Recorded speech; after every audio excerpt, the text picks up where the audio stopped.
Cierra los ojos un segundo y viaja conmigo al año 1860. Estás sentado en una mesa llena de mapas, informes y periódicos, y alguien te hace una sola pregunta. ¿Qué civilización dominará el planeta durante los próximos 2 siglos? Miras al Imperio Británico, dueño de una cuarta parte del mundo. Observas a Francia, una potencia cultural y militar que marca la agenda global. Analizas a Rusia, enorme, peligrosa, esperando su momento. Y entonces miras a los Estados Unidos, y lo que ves es casi ridículo. Un país agrario, dividido, fracturado, destruyéndose a sí mismo en una guerra civil brutal. Ciudades ardiendo, una moneda inestable, un ejército improvisado que no podría competir ni remotamente con las potencias europeas. Si en ese momento alguien te hubiera pedido apostar tu dinero por Estados Unidos, lo más probable es que te hubieran tratado de loco. Ahora avanza 85 años. Es 1945. Europa no es un continente, es un campo de ruinas humeantes. El viejo imperio británico vende sus últimas joyas para sobrevivir. Japón es ceniza. Las potencias que parecían eternas están de rodillas. Y en medio de ese escenario, hay un país que no solo sigue en pie, sino que controla la mitad del producto económico del planeta, posee la mayor parte del oro del mundo y mantiene una flota naval más grande que todas las demás juntas. Ese país es Estados Unidos. Y la pregunta no es si ganó, sino cómo diablos pasó de estar al borde del colapso a convertirse en el centro absoluto del poder mundial. Los libros de historia suelen darte respuestas cómodas: libertad, democracia, espíritu emprendedor. Pero la historia real es mucho más incómoda y mucho más brutal. Habla de una geografía que funciona como una ventaja estructural imposible de replicar, de guerras convertidas en negocios, de un sistema financiero diseñado para ganar siempre, y de un nivel de estrategia geopolítica tan frío y calculado que hace que los grandes teóricos del poder parezcan amateurs. Hoy no vamos a repetir el cuento oficial. Hoy vamos a desmontar pieza por pieza cómo se construyó realmente el Imperio Americano. Por cierto, ¿desde qué parte del mundo estás viendo este video? ¿Y qué hora es allí ahora mismo? Me encanta descubrir hasta dónde viajan estas historias sobre dinero, poder y decisiones que han dado forma a nuestro presente. Antes de continuar, suscríbete y descubre cómo el dinero y la historia están más conectados con tu presente de lo que imaginas. Seamos honestos. América no solo tuvo suerte, América ganó la lotería cósmica de la historia. Antes de hablar de bancos, bombas o decisiones políticas, es imprescindible hablar de algo mucho más básico y mucho más determinante: la tierra y el agua. En cualquier sistema de competencia a largo plazo, el punto de partida define gran parte del resultado. La geografía establece límites, pero también abre oportunidades. Y en ese tablero invisible que condiciona el poder de las naciones, los Estados Unidos comenzaron la partida en la posición más favorable posible. El primer factor es la defensa natural. El territorio continental estadounidense está flanqueado por el Océano Atlántico en el este y el Océano Pacífico en el oeste. En términos de estrategia militar, estos océanos funcionan como fosos gigantescos, barreras naturales de miles de millas de ancho que convierten cualquier intento de invasión directa en una pesadilla logística. Mientras las potencias europeas compartían fronteras terrestres abiertas, vulnerables y disputadas, Estados Unidos disfrutaba de una protección geográfica que reducía drásticamente la amenaza externa. Durante siglos, Francia y Alemania se enfrentaron una y otra vez precisamente porque una frontera plana facilita la guerra. Estados Unidos, en cambio, pudo desarrollarse con una sensación de seguridad estructural, sin la necesidad constante de desviar enormes porciones de su producto económico hacia la defensa territorial. Esa seguridad tuvo consecuencias profundas. Permitió invertir en infraestructura, industria y expansión económica, mientras otras regiones del mundo se veían obligadas a priorizar la supervivencia militar. Pero la defensa fue solo la primera capa de la ventaja. El verdadero golpe maestro, el elemento que cambia por completo la ecuación económica, se encuentra en el corazón del continente, la cuenca del río Mississippi. Esto no es simplemente un río importante, es el sistema contiguo de vías navegables interiores más grande del planeta. Miles de millas de ríos interconectados que permiten transportar mercancías de manera continua desde el interior agrícola hasta los puertos oceánicos. El valor de esto resulta difícil de exagerar. Transportar bienes por agua ha sido, históricamente, la forma más barata y eficiente de mover grandes volúmenes. Incluso en la actualidad, mover carga por vías fluviales cuesta una fracción de lo que cuesta hacerlo por carretera y considerablemente menos que por ferrocarril. En el siglo XIX y a comienzos del siglo XX, antes de la existencia de redes modernas de autopistas, esta diferencia determinaba qué regiones podían generar riqueza y cuáles quedaban atrapadas en la subsistencia. Un agricultor en el Medio Oeste podía enviar su producción por río hasta Nueva Orleans y desde allí al mercado internacional con costos mínimos. Ese mismo proceso, en regiones como Rusia o Brasil, implicaba transportar mercancías a través de terrenos accidentados, largas distancias terrestres y obstáculos naturales que encarecían el producto antes incluso de llegar al puerto. El resultado era simple y devastador. Los productos estadounidenses eran competitivos por diseño geográfico. Este sistema fluvial permitió crear un enorme excedente de capital interno, una base de riqueza acumulada que se formó mucho antes de que Estados Unidos se integrara plenamente al comercio global. Luego, está la tierra misma. El Medio Oeste constituye el bloque contiguo más grande de tierra cultivable de alta calidad del mundo. Suelos fértiles, extensos y relativamente fáciles de trabajar a escala industrial. Pero la ventaja no se detiene en la agricultura. Bajo esa misma superficie se encuentran enormes reservas de carbón, hierro, petróleo y gas natural, recursos críticos para la industrialización, la energía y la guerra. A diferencia de otras potencias, Estados Unidos no tuvo que construir un imperio colonial para asegurar el acceso a materias primas estratégicas. Gran Bretaña dependía de rutas globales y colonias distantes. Japón se vio empujado a la expansión militar por la falta de recursos internos. Estados Unidos, en cambio, tenía todo lo necesario dentro de sus propias fronteras. Ese conjunto de factores convirtió al país en algo excepcional desde el punto de vista estructural. Podía alimentarse, industrializarse, energizarse y transportarse sin depender críticamente de potencias externas. En términos prácticos, era un imperio autosuficiente antes incluso de proyectarse al exterior. Un imperio contenido dentro de un solo territorio. Pero esta ventaja tuvo un costo humano enorme. La tierra que permitió este ascenso no estaba vacía, fue asegurada mediante la remoción sistemática y violenta de las poblaciones nativas americanas, así como a través de una guerra de conquista contra México a mediados del siglo XIX. Grandes extensiones del continente cambiaron de manos por la fuerza.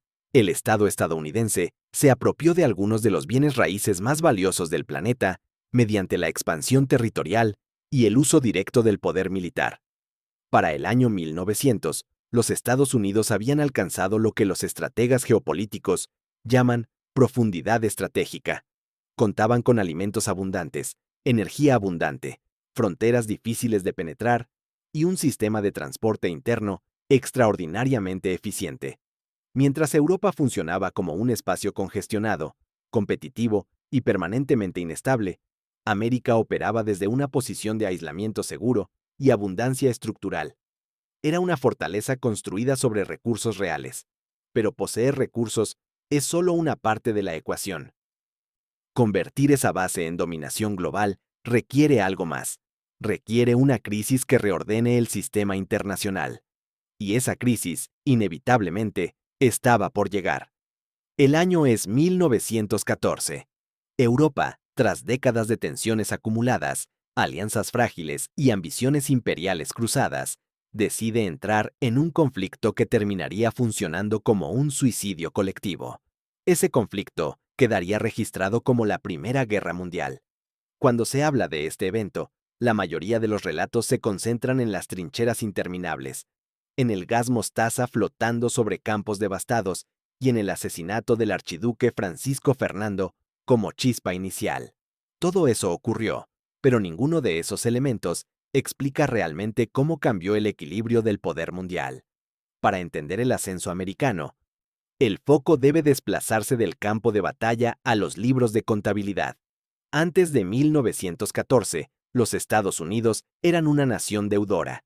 Empresas estadounidenses y el propio gobierno debían más dinero a inversionistas europeos de lo que Europa les debía a ellos. El centro del sistema financiero global se encontraba en Londres, y Wall Street operaba más como una extensión secundaria de la City que como un corazón financiero autónomo. El capital fluía desde Europa hacia América, y las decisiones financieras importantes seguían tomándose al otro lado del Atlántico. Ese equilibrio parecía estable, hasta que comenzaron los disparos. Con el estallido de la guerra, Gran Bretaña y Francia se enfrentaron a una realidad brutal. Las guerras modernas consumen recursos a una velocidad extraordinaria. Municiones, proyectiles, rifles, acero, trigo, algodón y combustible comenzaron a desaparecer más rápido de lo que podían producirse. Las fábricas europeas, en lugar de expandirse, eran bombardeadas o reconvertidas apresuradamente para la guerra, reduciendo su eficiencia. En ese contexto, las potencias aliadas se vieron obligadas a buscar proveedores externos, capaces de producir a gran escala y de manera sostenida. El proveedor ideal se encontraba al otro lado del océano. Las exportaciones estadounidenses hacia Europa se dispararon en cuestión de meses. Lo que hasta ese momento era una economía industrial en crecimiento, se transformó en el principal centro de producción para una guerra continental. Estados Unidos se convirtió, de forma acelerada, en la fábrica que mantenía en funcionamiento el esfuerzo bélico europeo. Los números reflejan con claridad esta transformación. En 1914, el valor de las exportaciones estadounidenses rondaba los 2,4 mil millones de dólares. Apenas 2 años después, en 1916, esa cifra había aumentado hasta aproximadamente 5,7 mil millones. La escala del cambio fue extraordinaria. Empresas industriales específicas se beneficiaron de manera directa. DuPont, una compañía química que ya tenía presencia en el mercado, se transformó en un actor central del conflicto. Durante la guerra, produjo alrededor del 40% de la pólvora utilizada por los aliados. Esa demanda constante y garantizada convirtió a la empresa en un titán industrial. El valor de sus acciones se multiplicó varias veces durante los años de guerra, reflejando cómo el conflicto europeo estaba alimentando la acumulación de capital al otro lado del Atlántico. Pero el verdadero mecanismo de poder apareció cuando el dinero comenzó a escasear en Europa. Gran Bretaña y Francia gastaron enormes cantidades de oro pagando suministros estadounidenses. Ese oro, acumulado durante décadas, comenzó a desaparecer rápidamente de sus bóvedas. En algún punto, el efectivo dejó de ser suficiente. La guerra continuaba, las necesidades crecían y la producción debía mantenerse.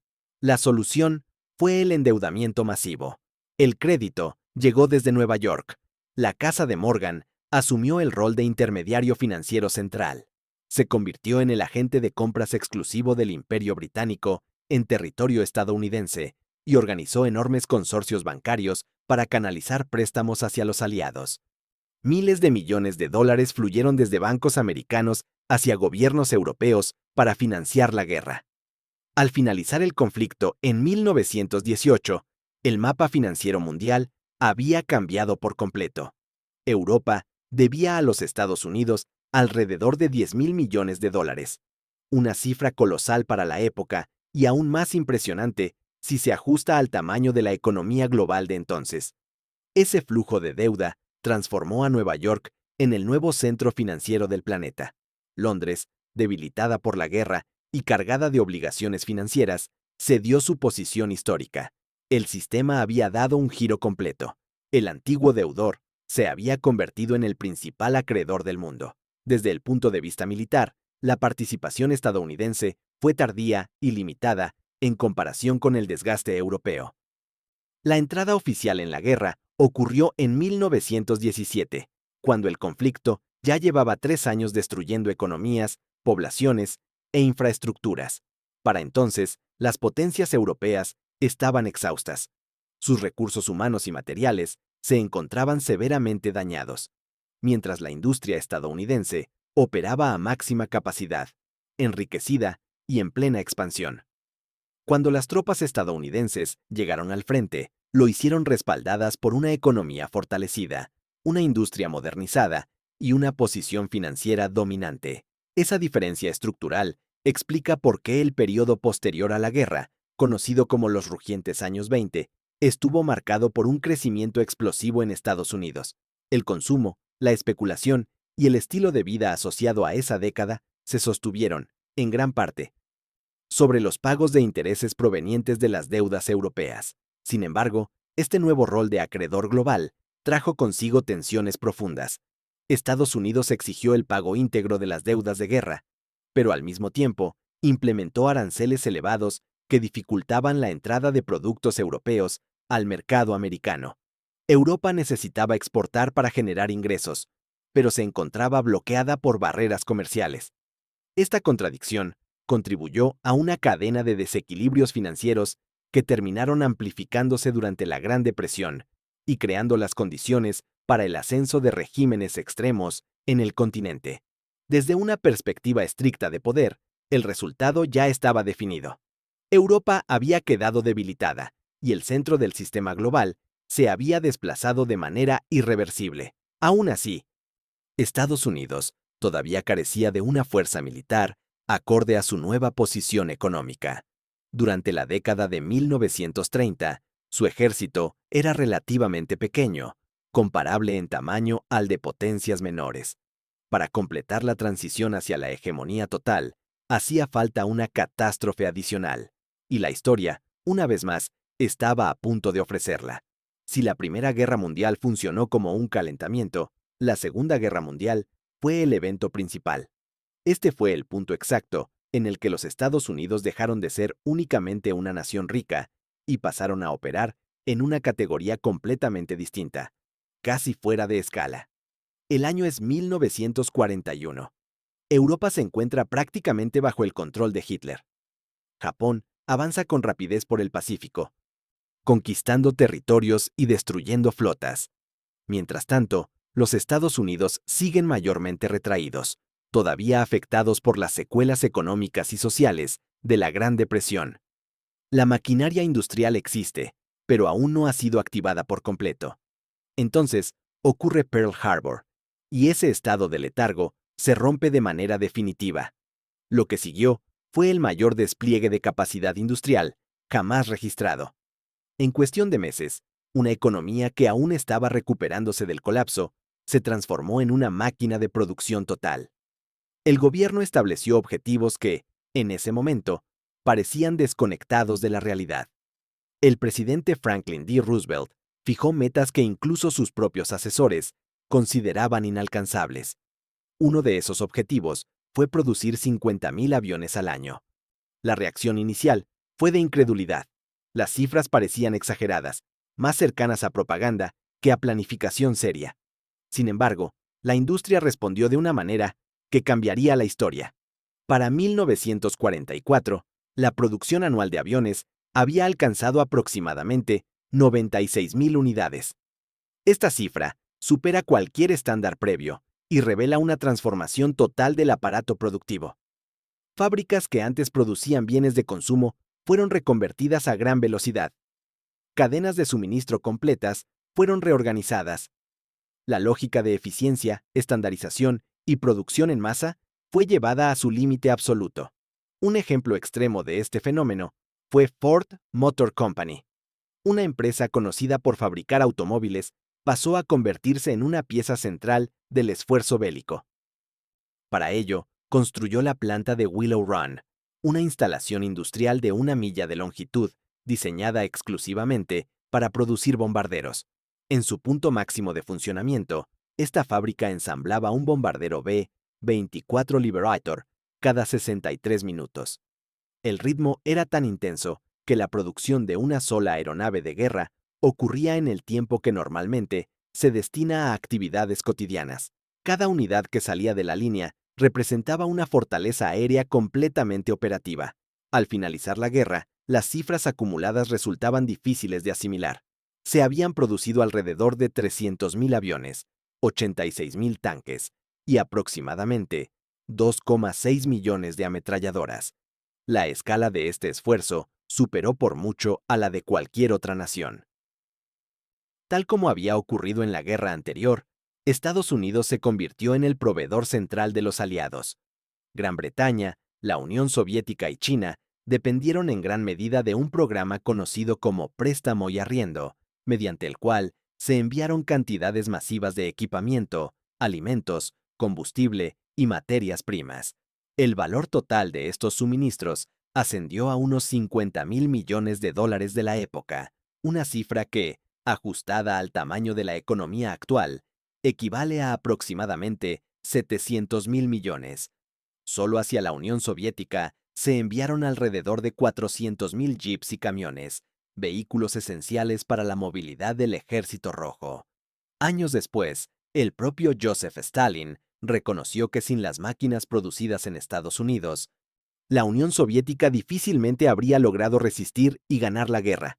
Sin embargo, detrás de este programa existía una lógica profundamente estratégica. El préstamo y arriendo funcionó como una herramienta de apalancamiento global.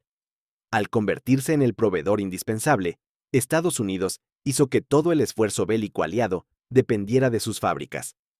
Mientras la industria estadounidense operaba sin interrupciones, con turnos constantes y una eficiencia creciente, las instalaciones industriales del resto del mundo eran sistemáticamente destruidas. La base industrial alemana fue reducida a escombros. La japonesa fue incendiada por bombardeos masivos. La británica quedó exhausta financieramente y severamente dañada. La soviética sufrió pérdidas devastadoras a raíz de la invasión. Cuando el conflicto terminó en 1945, el panorama global era completamente distinto. Estados Unidos emergió como la única gran potencia con su territorio intacto. 2/3 del oro mundial se encontraban en sus reservas. Aproximadamente el 60% de la producción industrial del planeta salía de sus fábricas. Además, era el único país que poseía un arma completamente nueva, capaz de redefinir la guerra y la política internacional. El mundo había sido nivelado por la destrucción, y una sola nación se encontraba en posición de reconstruirlo, financiarlo y controlarlo. Pero la supremacía militar, por sí sola, resultaba insuficiente. El verdadero desafío era garantizar que esa posición dominante se mantuviera en el tiempo. Para lograrlo, era necesario rediseñar las reglas del sistema económico internacional. Hacía falta un nuevo orden financiero que consolidara esa ventaja de manera estructural. Ese rediseño comenzó lejos de los campos de batalla, en un pequeño y discreto hotel de New Hampshire, donde se sentaron las bases del mundo moderno. Mientras los soldados todavía combatían en las playas y campos de Normandía, otra batalla igual de decisiva se estaba librando lejos del frente. Esta vez, el escenario no era un campo de guerra, sino un elegante hotel enclavado en New Hampshire, conocido como Bretton Woods. El año es 1944. El desenlace militar del conflicto ya está prácticamente definido. Alemania retrocede, Japón pierde terreno y la cuestión central deja de ser quién ganará la guerra para convertirse en quién escribirá las reglas del mundo que vendrá después. En ese contexto, Estados Unidos convoca a representantes de 44 naciones a este hotel para acordar cómo funcionará la economía global una vez que el conflicto termine. Este encuentro marca un punto de inflexión histórico. No se trata de reconstrucción ni de cooperación altruista.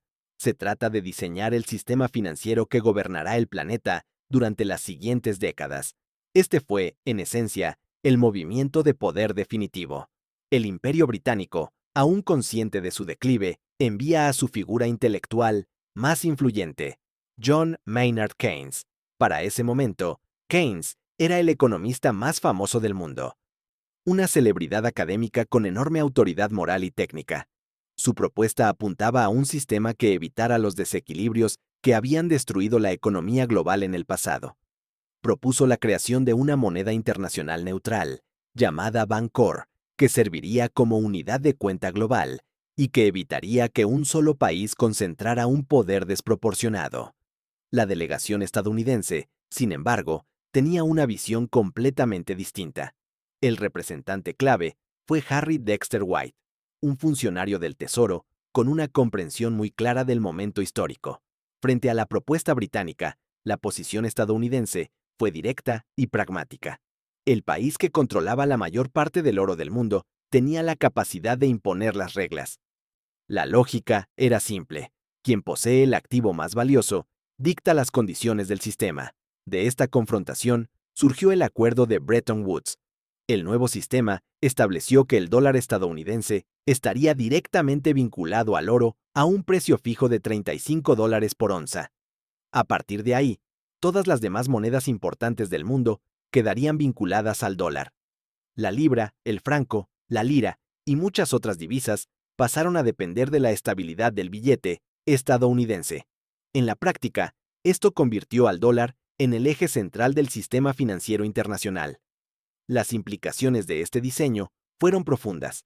El dólar pasó a ser la moneda de reserva global oficial.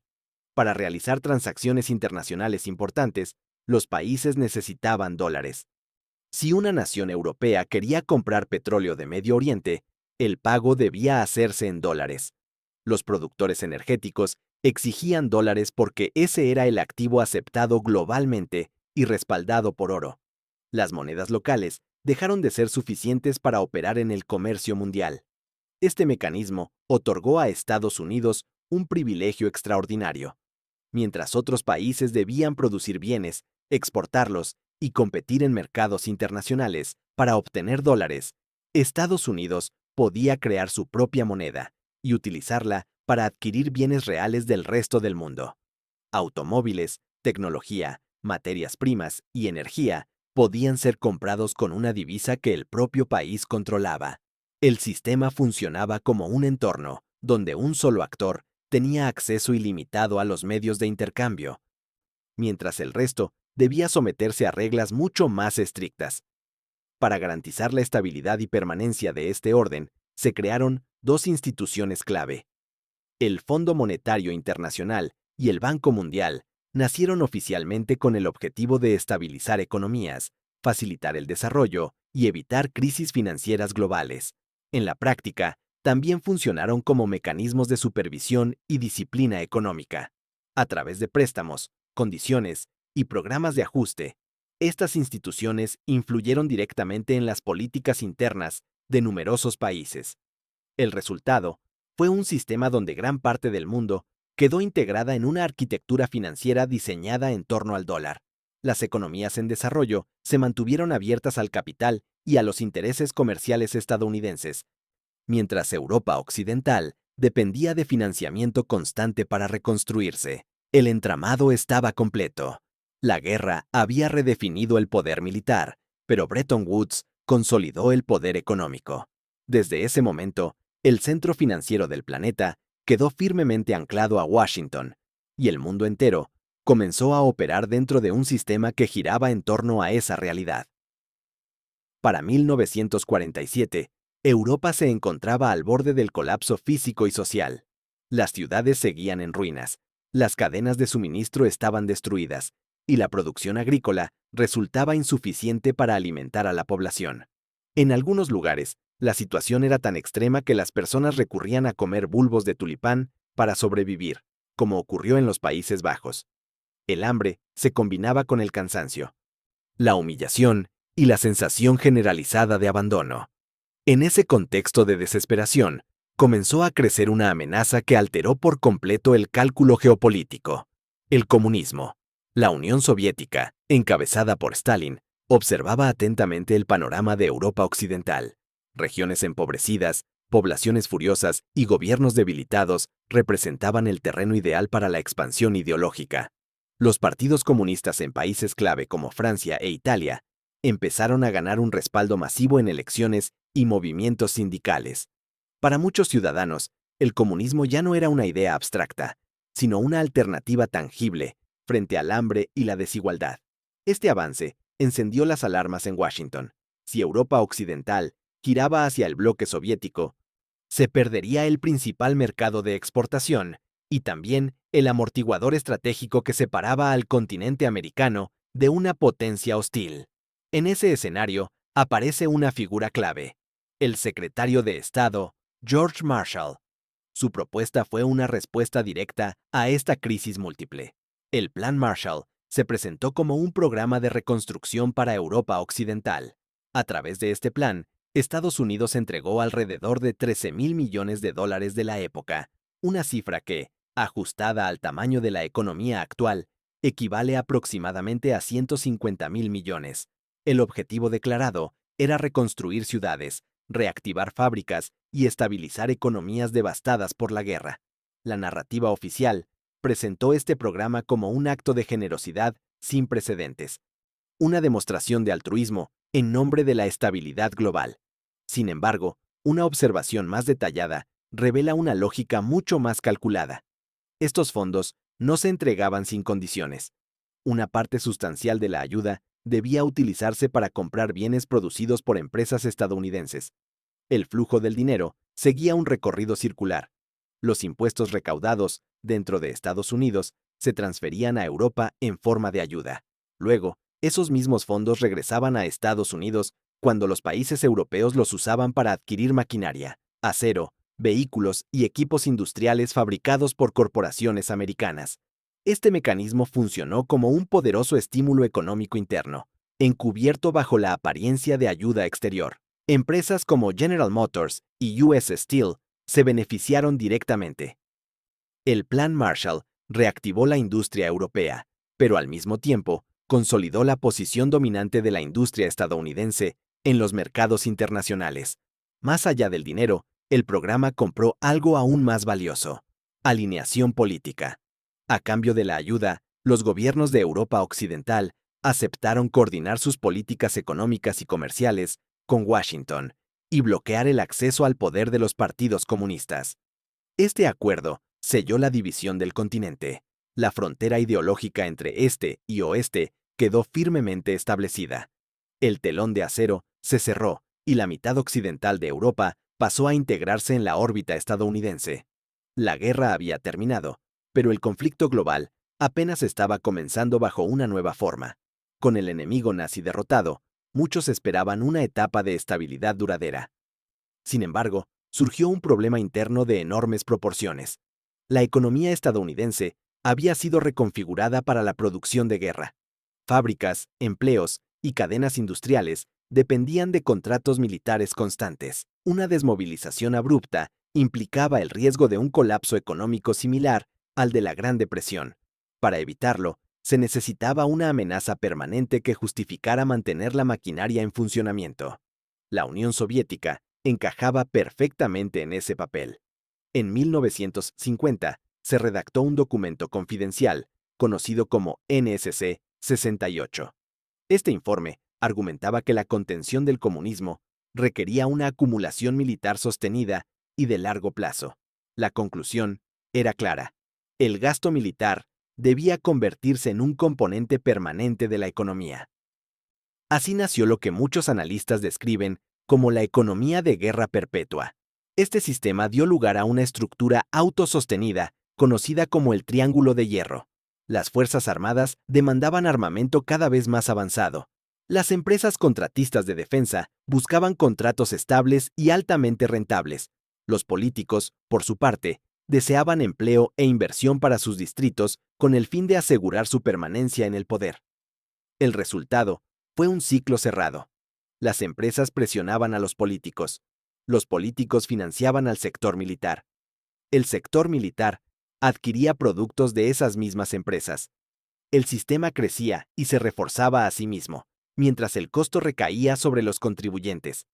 Este fenómeno alcanzó tal magnitud que incluso figuras centrales del sistema comenzaron a mostrar preocupación. En 1961, el presidente Dwight D. Eisenhower, un general de 5 estrellas y veterano de guerra, utilizó su discurso de despedida para emitir una advertencia pública. Señaló el peligro de una influencia desproporcionada del complejo militar e industrial sobre la política y la sociedad. Su mensaje era claro. Se había creado una estructura que dependía del conflicto para justificarse y expandirse. Sin embargo, este mismo sistema tuvo consecuencias inesperadas. La competencia estratégica con la Unión Soviética impulsó inversiones masivas en investigación y desarrollo. Para mantener la ventaja tecnológica, el gobierno canalizó enormes recursos hacia proyectos científicos y técnicos. De estos esfuerzos, surgieron innovaciones que transformaron la vida cotidiana. Redes de comunicación diseñadas para escenarios de guerra nuclear evolucionaron en lo que hoy se conoce como Internet. Sistemas de guiado militar dieron origen al GPS. La miniaturización de computadoras para misiles aceleró el desarrollo de los microchips. Nuevos materiales y motores surgieron de la necesidad de construir aeronaves más eficientes. El ecosistema tecnológico moderno no apareció de manera espontánea. Silicon Valley se desarrolló a partir de contratos militares y financiamiento estatal a gran escala. Muchos de los dispositivos que hoy se consideran indispensables existen como subproductos de una carrera armamentista global. El ascenso estadounidense se consolidó tanto por su capacidad destructiva como por su dominio en la innovación tecnológica, utilizando el presupuesto militar como una política industrial encubierta. Para la década de 1970, este modelo comenzó a mostrar señales de agotamiento. Otras economías habían logrado recuperarse y competir. La guerra de Vietnam erosionó la confianza interna y externa. El sistema monetario enfrentó tensiones crecientes y el dólar empezó a mostrar debilidades. El mundo estaba cambiando, y mantener la posición dominante requería un nuevo ajuste estratégico.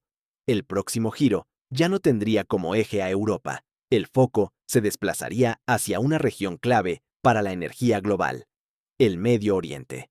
Durante décadas, el sistema monetario internacional había descansado sobre una promesa central: el dólar estadounidense podía convertirse en oro. Ese acuerdo había sostenido la confianza global desde el final de la Segunda Guerra Mundial. Sin embargo, para comienzos de la década de 1970, esa estructura comenzó a resquebrajarse. El gasto militar creciente, especialmente el asociado a la guerra de Vietnam, obligó a emitir enormes cantidades de dólares. Esa expansión monetaria empezó a generar dudas entre los socios internacionales. Algunos países europeos comenzaron a observar con creciente desconfianza la relación entre la cantidad de dólares en circulación y el oro disponible en las bóvedas estadounidenses. Francia fue uno de los primeros en actuar. Las autoridades francesas analizaron los números y concluyeron que la promesa ya no parecía sostenible. La respuesta fue directa. Exigieron convertir sus reservas de dólares en oro físico, tal como permitían las reglas vigentes. A partir de ese momento, las reservas de oro estadounidenses comenzaron a disminuir rápidamente, como si se estuviera vaciando un depósito sin posibilidad de detener la fuga. La situación se volvió insostenible en poco tiempo. Si otros países seguían el mismo camino, el sistema colapsaría por completo. La conversión masiva de dólares en oro habría agotado las reservas y puesto en riesgo la estabilidad financiera del país emisor. Frente a ese escenario, se tomó una decisión histórica. El 15 de agosto de 1971, el presidente Richard Nixon apareció en televisión para anunciar una ruptura radical. La convertibilidad del dólar en oro quedaba suspendida de manera unilateral. Este momento pasó a conocerse como el shock de Nixon. A partir de ese instante, el dólar dejó de estar respaldado por un activo físico. Se transformó en una moneda fiduciaria, sostenida únicamente por la confianza y la capacidad del Estado para imponer su uso. El impacto fue inmediato. El valor del dólar comenzó a debilitarse y el orden financiero internacional entró en una etapa de profunda incertidumbre. El estatus de superpotencia económica empezó a mostrar fisuras. El sistema necesitaba con urgencia un nuevo ancla. La pregunta central se volvió evidente: si el dinero ya no estaría respaldado por oro, ¿qué activo podía reemplazarlo como base de la demanda global? La respuesta surgió de una realidad ineludible. El mundo moderno depende de una cosa más que de cualquier metal precioso: la energía. Sin energía, Las economías se detienen, las fábricas se apagan y los ejércitos quedan inmóviles. En 1974 se ejecutó una jugada estratégica de enorme alcance. El secretario del Tesoro, William Simon, fue enviado a Arabia Saudita con una misión cuidadosamente diseñada. El objetivo era reconstruir la demanda global del dólar a través del recurso más indispensable del planeta. El acuerdo propuesto fue claro y directo. Estados Unidos ofrecería protección militar a la Casa de Saud, incluyendo armamento avanzado, asistencia estratégica y la defensa permanente de sus campos petroleros. A cambio, Arabia Saudita aceptaría fijar el precio de todo su petróleo exclusivamente en dólares estadounidenses. El acuerdo incluía una segunda cláusula crucial. Los ingresos excedentes obtenidos por la venta de petróleo debían ser reinvertidos en bonos del Tesoro estadounidense. De esta manera, los dólares utilizados para comprar petróleo regresarían al sistema financiero estadounidense en forma de deuda. El dinero salía para pagar energía y volvía como préstamo al mismo emisor. Así nació el sistema del petrodólar. Este nuevo arreglo alteró profundamente la dinámica de la economía global. Arabia Saudita, como actor dominante dentro de la Organización de Países Exportadores de Petróleo, marcó el camino. Otros productores siguieron el mismo esquema. El resultado fue un cambio estructural. Cualquier país que necesitara importar petróleo debía primero obtener dólares. Japón, Brasil, Alemania y prácticamente todas las economías industriales quedaron obligadas a operar dentro de este circuito monetario. La consecuencia fue una demanda constante y artificialmente sostenida por el dólar estadounidense. A diferencia de otros países, cuya moneda depende de su balanza comercial, Estados Unidos pasó a ocupar una posición única. Podía mantener déficits persistentes, emitir grandes cantidades de dinero y adquirir bienes del resto del mundo sin provocar un colapso inmediato de su moneda. El dólar seguía siendo necesario porque era la llave de acceso a la energía global. Este sistema otorgó una ventaja extraordinaria. Mientras otras economías debían equilibrar cuidadosamente exportaciones e importaciones, Estados Unidos operaba bajo reglas distintas. La moneda seguía circulando, sostenida por la necesidad energética mundial y reforzada por la reinversión de los excedentes petroleros en deuda estadounidense. El oro había sido reemplazado por el petróleo como ancla del sistema monetario. Con este movimiento, se logró estabilizar el dólar y preservar la posición dominante dentro del orden financiero internacional. El respaldo ya no estaba en una bóveda, sino en los flujos constantes de energía que mantenían funcionando al planeta entero. El sistema había cambiado otra vez, y una vez más, las reglas se habían reescrito desde el centro del poder. Mientras los banqueros aseguraban el control sobre la energía global, se desplegaba otro tipo de arma, una contra la que la Unión Soviética carecía de defensa real. No se trataba de misiles, tanques ni bombas nucleares. Era cultura, era televisión, era música, era deseo. El politólogo Joseph Nye definió este fenómeno como poder blando. A diferencia del poder duro, que obliga mediante la fuerza, el poder blando opera de una manera más profunda y silenciosa. Consigue que otros quieran lo mismo, que aspiren a los mismos símbolos y que adopten los mismos valores sin necesidad de coerción. Durante la Guerra Fría, la Unión Soviética contaba con enormes ejércitos terrestres y durante ciertos periodos, con capacidades tecnológicas comparables en materia de cohetes. Sin embargo, existía una brecha imposible de ocultar. La vida cotidiana en el bloque soviético estaba marcada por edificios grises de concreto, escasez crónica, largas filas para obtener alimentos básicos y una sensación permanente de rigidez. En contraste, desde el otro lado del telón de acero, fluían imágenes completamente distintas. Programas de televisión, música popular, marcas de consumo y estilos de vida que transmitían abundancia, diversión y libertad personal. Series como Baywatch, junto con símbolos culturales como Coca-Cola, los jeans Levi's y el rock and roll, comenzaron a filtrarse hacia sociedades cerradas. Estas imágenes no solo mostraban entretenimiento, mostraban una forma de vida aspiracional. La diferencia entre ambos mundos se volvió cada vez más evidente para quienes lograban vislumbrarla. Esta comparación constante erosionó lentamente la legitimidad del sistema soviético desde dentro. Un ejemplo revelador fue el fenómeno de los jeans Levi's 501 en la Unión Soviética. Su importación estaba prohibida, lo que los convirtió en objetos de deseo extremo. En el mercado negro, un solo par podía costar el equivalente al salario completo de un mes. El valor no residía en la tela ni en la marca en sí, sino en lo que representaban. Usarlos simbolizaba modernidad, libertad y pertenencia a un mundo distinto. Vestirlos era una declaración silenciosa de identidad. Las agencias de inteligencia comprendieron muy bien este poder simbólico. La CIA apoyó de manera encubierta giras internacionales de músicos de jazz y exposiciones de artistas expresionistas abstractos. El objetivo era mostrar un contraste claro. En un sistema, el Estado definía qué era arte aceptable. En el otro, la creatividad individual florecía sin restricciones visibles.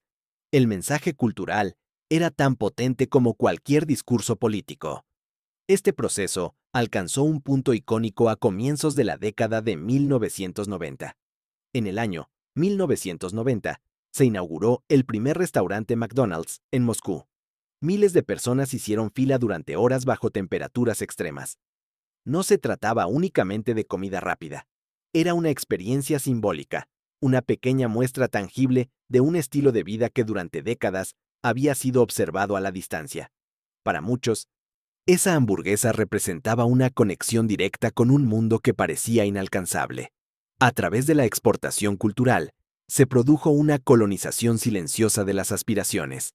Antes de que un solo soldado extranjero pisara determinados territorios, generaciones enteras ya habían crecido consumiendo películas, música y marcas estadounidenses. Este fenómeno dificultó profundamente la construcción de un rechazo popular hacia Estados Unidos, incluso en países con tensiones políticas directas. El dominio no se limitó al territorio, se extendió al imaginario colectivo. La conquista ya no era solo geográfica, era cultural. La Unión Soviética colapsó en el año 1991. El bloque socialista se disolvió y Estados Unidos proclamó la victoria en la Guerra Fría. Sin embargo, el conflicto no terminó. El escenario simplemente se desplazó hacia una nueva dimensión. El campo de batalla pasó a ser digital. Las bases de esta transformación se habían construido décadas antes. Las redes, que eventualmente darían origen a Internet, fueron desarrolladas inicialmente con fines militares. Durante los años 90, estas tecnologías fueron transferidas al sector privado.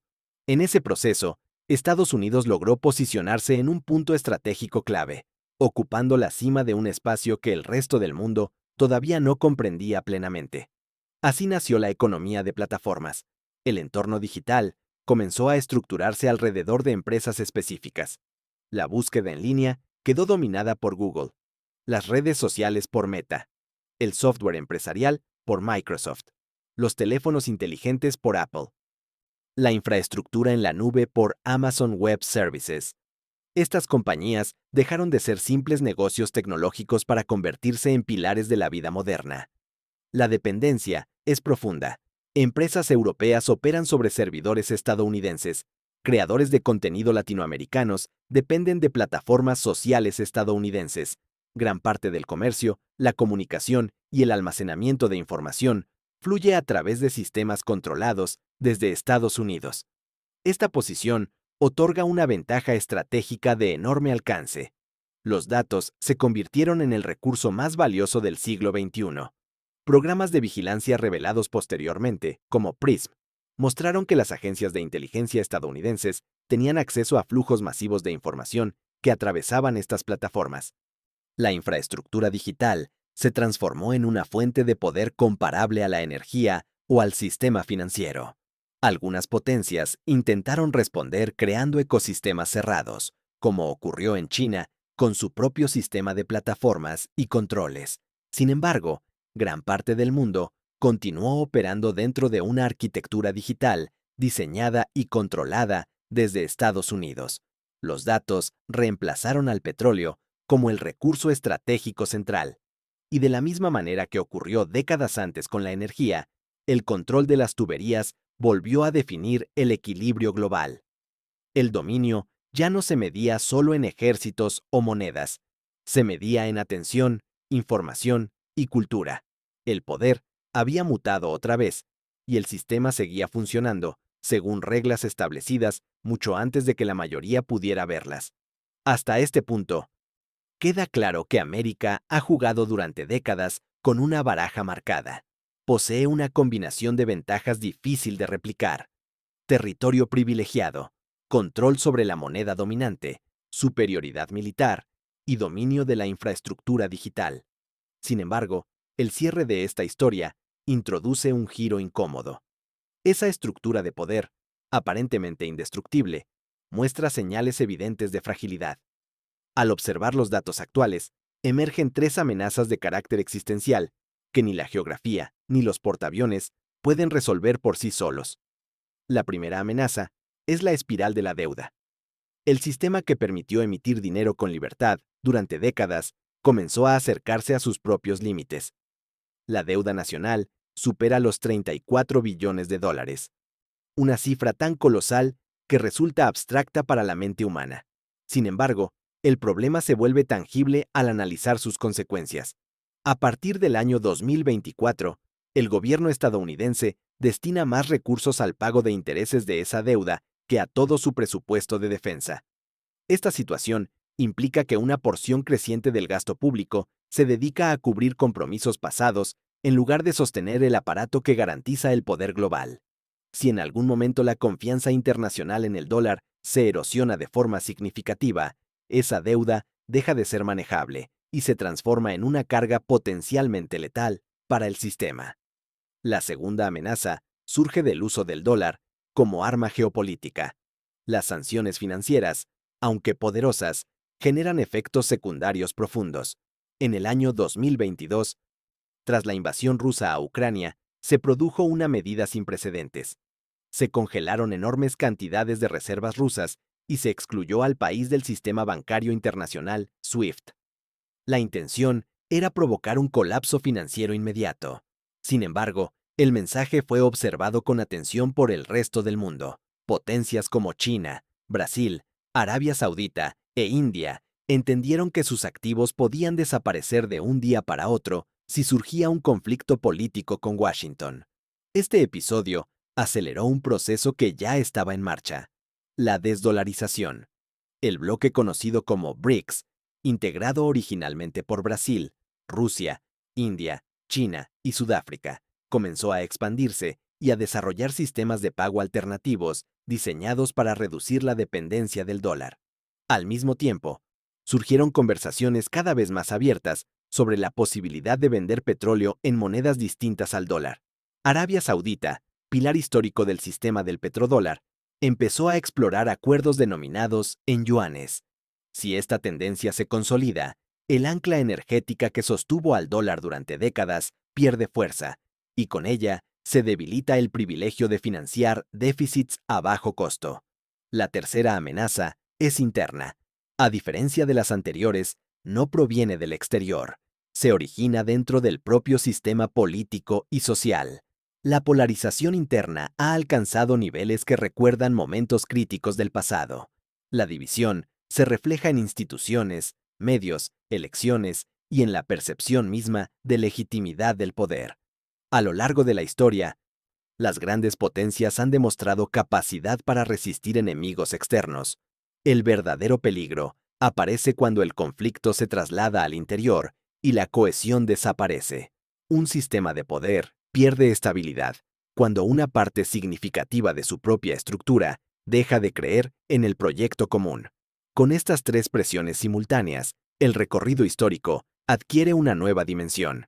El ascenso de América como superpotencia no fue producto del azar ni de una cualidad mística. Fue el resultado de una secuencia concreta de factores. Primero, la geografía, que ofreció el mejor conjunto de recursos y defensas naturales del planeta. Segundo, la oportunidad, que permitió acumular riqueza mientras Europa se destruía en 2 guerras mundiales. Tercero, la estrategia, que reorganizó el sistema financiero global a través de acuerdos como Bretton Woods y el petrodólar. Cuarto, la innovación, impulsada por el gasto militar y convertida en la base de la era digital. El resultado fue un dominio sin precedentes. América no solo ganó la partida, se posicionó como dueña del espacio donde se jugaba, definió las reglas y garantizó su cumplimiento. Sin embargo, la historia presenta una regularidad implacable. Los sistemas tienden a regresar hacia un promedio. Ningún imperio logra escapar indefinidamente a esa lógica. Otras potencias también creyeron haber alcanzado la eternidad. Los romanos lo pensaron. Los británicos también. Durante aproximadamente 80 años, América ocupó la cima sin un rival claro. Hoy, el entorno global se transforma con rapidez. Nuevas alianzas emergen. Viejas certezas se erosionan y el equilibrio se reconfigura. El foco ya no está en explicar cómo se construyó la superpotencia. La cuestión central se desplaza hacia el futuro. La pregunta que empieza a dominar el escenario internacional es qué ocurre con el mundo cuando el poder que lo organizó durante casi un siglo deja de ocupar ese lugar. La historia del poder rara vez termina con un final limpio. Más bien, se desvanece lentamente, entre decisiones equivocadas, cambios silenciosos y nuevas fuerzas que emergen mientras otras se debilitan. Lo que durante casi un siglo pareció un orden inamovible, hoy muestra grietas visibles. Comprender cómo se construyó ese sistema permite entender por qué ahora comienza a transformarse. Este recorrido no trata de admirar ni de condenar, sino de observar con claridad cómo funciona realmente el mundo cuando se quita el velo de los discursos oficiales, porque las próximas décadas no estarán definidas por lo que fue, sino por lo que viene después. Si este análisis aportó una nueva perspectiva, suscribirse al canal ayuda a seguir explorando las historias que moldean la economía, el poder y el futuro global. Compartir el video permite que más personas entiendan las fuerzas invisibles que influyen en su vida cotidiana. Gracias por acompañar este viaje hasta el final. Tu tiempo y tu atención hacen posible que estas historias sigan siendo contadas.